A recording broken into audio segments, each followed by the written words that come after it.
मेरा नाम है हरिया, मैं काम करता हूँ बहुत बढ़िया, खाता हूँ खाना और रोज गाता हूँ गाना। अरे यार, आज तो बहुत देर हो गई। इस खतरनाक जंगल को देखकर तो मेरे हाथ पैर ठंडे हो गए हैं। अगर मैं वक्त पर गांव नहीं पहुंचा तो मालिक बहुत नाराज हो जाएंगे। तभी हरिया को एक आवाज सुनाई देती है। सुनिए हरु जी। अरे, ये आवाज किसने दी? तभी हरिया को सामने कुछ दूर एक औरत खड़ी दिखाई देती है। अरे भाई, ये औरत अकेली इतनी रात को इस जंगल में क्या कर रही है? चलकर पूछना पड़ेगा। फिर हरिया अपनी बैलगाड़ी उस औरत के सामने लाकर रोक देता है और उससे पूछता है। अरे सुनिए, आप इतनी रात को इस खतरनाक जंगल में अकेली क्या कर रही हैं? तभी वो औरत मीठी आवाज में कहती है, अरे हरु जी, आप आ गए। मैं कब से आपका इंतजार कर रही थी। वैसे तो यहाँ से काफी लोग गुजर चुके हैं, लेकिन मैं खास आपका इंतजार कर रही थी। अच्छा, तुम सच कह रही हो? मुझे तो यकीन नहीं हो रहा है। वो क्या है ना, आज तक किसी ने मुझसे इतने प्यार से बात नहीं की। हाँ हाँ हरु जी, मैं सच कह रही हूँ। अब देर मत करिए और जल्दी से मुझे मेरे घर तक छोड़ दीजिए। हाँ हाँ, कौन सी बड़ी बात है, अभी छोड़ देता हूँ। आप मेरे पीछे बैलगाड़ी में बैठ जाइए और मुझे रास्ता बताते चलिए। फिर वो औरत हरिया की बैलगाड़ी में बैठ जाती है और हरिया बैलगाड़ी हाँकता हुआ आगे चल पड़ता है। फिर उस औरत के बताए हुए रास्ते पर चलते चलते हरिया बैलगाड़ी लेकर एक काली गुफा के आगे आकर रुक जाता है।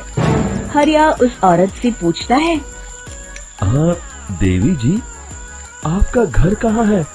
यहाँ तो एक गुफा के अलावा और कुछ नहीं है। तभी अचानक वो औरत हवा में उड़ने लगती है।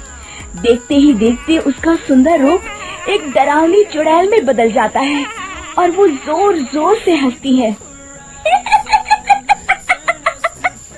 अरे तू तो एक नंबर का बेवकूफ निकला। तू तो बड़ी आसानी से मेरी बातों में आ गया। अरे मर गया रे, ये तो एक चुड़ैल है। हे भगवान बचा ले, ये तो बड़ी डरावनी दिखाई दे रही है। और फिर अगले ही पल हरिया की बैलगाड़ी में रखा सारा सामान हवा में उड़ता हुआ उस काली गुफा के अंदर चला जाता है और वो चुड़ैल भी उस गुफा के अंदर जाकर कहीं गायब हो जाती है। हरिया ये नजारा देख बुरी तरह घबरा और परेशान हो जाता है। अरे, ये चुड़ैल तो मेरा सारा सामान लेकर गुफा में गायब हो गई। अब क्या होगा? अगर मैं गांव खाली हाथ गया तो मालिक मेरी अच्छी खबर लेंगे। मेरी इस बात का कोई यकीन भी नहीं करेगा। फिर आखिर वही हुआ। हरिया के मालिक चंपक सेठ को हरिया की किसी भी बात पर रत्ती भर भी यकीन नहीं हुआ। चंपक सेठ को लगा हरिया झूठ बोल रहा है और उसने ही लालच में आकर सारा सामान हड़प कर लिया है। फिर हरिया को बेईमान समझकर चंपक सेठ उसे काम से निकाल देता है। अगले दिन अपनी दुकान में परेशान बैठा चंपक सेठ गुस्से में बड़बड़ाता है। अरे, दुकान में तो सामान बिल्कुल भी नहीं है। अब मुझे ही शहर जाकर सामान लाना होगा। फिर वो अपनी बैलगाड़ी लेकर शहर चला जाता है। शहर से सामान लेकर जब चंपक सेठ वापस गांव लौट रहा होता है, तभी उसे एक आवाज सुनाई देती है। चंपक जी, ओ चंपक जी। अरे, ये तो कोई मेरा नाम लेकर मुझे पुकार रहा है। फिर उस रास्ते में वही औरत खड़ी दिखाई देती है। फिर क्या था, हरिया की तरह चंपक सेठ भी उस औरत के पास अपनी बैलगाड़ी लेकर जाता है और वो भी उसकी चिकनी चुपड़ी बातों के मुंह जाल में फंस जाता है। फिर चुड़ैल उसे भी अपनी गुफा तक ले जाती है और उसका सारा सामान लेकर गुफा में गायब हो जाती है। बेचारा चंपक सेठ लाचार होकर खाली हाथ गांव लौट आता है। फिर ये उस जंगल में रोज की बात हो जाती है। जो कोई भी शहर से कुछ लेकर गांव की तरफ लौटता, वो चुड़ैल उसे बेवकूफ बनाकर उसका सारा सामान लेकर गुफा में गायब हो जाती। एक दिन हरिया एक लकड़हारे को उसी जंगल की तरफ जाते हुए देखता है। फिर हरिया उसे रोकते हुए कहता है, अरे भाई, क्यों अपनी मौत को दावत दे रहे हो? मेरी बात मानो, आगे जंगल में मत जाओ, वहाँ एक बड़ी भयानक चुड़ैल रहती है। लकड़हारा हरिया की बातों को नजरअंदाज करते हुए कहता है, अरे भाई, मुझे पहले ही बहुत देर हो चुकी है, मुझे जाने दो भाई। शाम तक लकड़ियाँ काट कर शहर के बाजार में बेचना है। तुम अपनी ये कहानी किसी फुर्सत में बैठे इंसान को सुनाओ, मैं तो चला। इतना कहकर लकड़हारा वहाँ से आगे जंगल की तरफ चला जाता है। फिर अगले दिन गांव के मुखिया के घर के बाहर बहुत सारे लोग जमा हो जाते हैं। तभी हाथ में कुल्हाड़ी लिए खड़ा लकड़हारा कहता है, अरे मुखिया जी, अब आप ही हमें बचाइए उस जंगल वाली चुड़ैल से। हमारा सारा काम तो शहर से ही होता है। अरे मुखिया जी, उस चुड़ैल की वजह से तो मैं पूरी तरह बर्बाद हो गया हूँ। हम सबको मिलकर उस चुड़ैल का कोई इलाज करना पड़ेगा।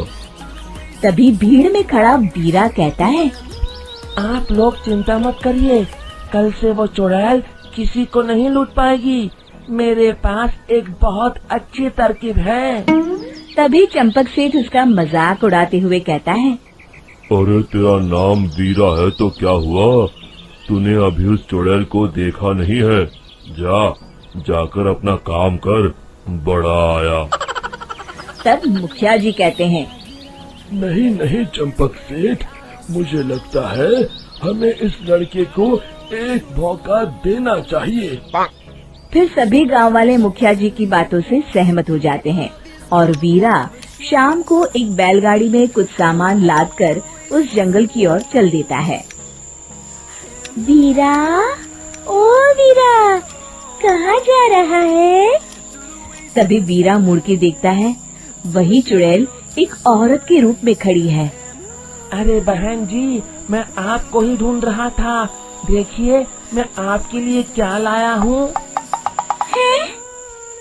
अरे वाह, तो खुद मेरे लिए इतना सामान लाया है। तू ही अकेला गांव में समझदार है। जरा देखो, मैं भी खोल के, बड़े भूख लगी है। जैसे ही चुड़ैल उस सामान पर से कपड़ा हटाती है, एक भगवान शिव की तेज रोशनी उसके अंदर मूर्ति से निकलती है और चुड़ैल अपने असली रूप में आकर जलने लगती है। अरे मैं जल रही हूँ, बचाओ! बचाओ! ओम नमः शिवाय, मर गई मैं! देखते ही देखते वो चुड़ैल राख के साथ उड़ जाती है और सभी गांव वाले भी वहां जाते हैं। शिक्षा बुराई पे सदा अच्छाई की ही जीत होती है।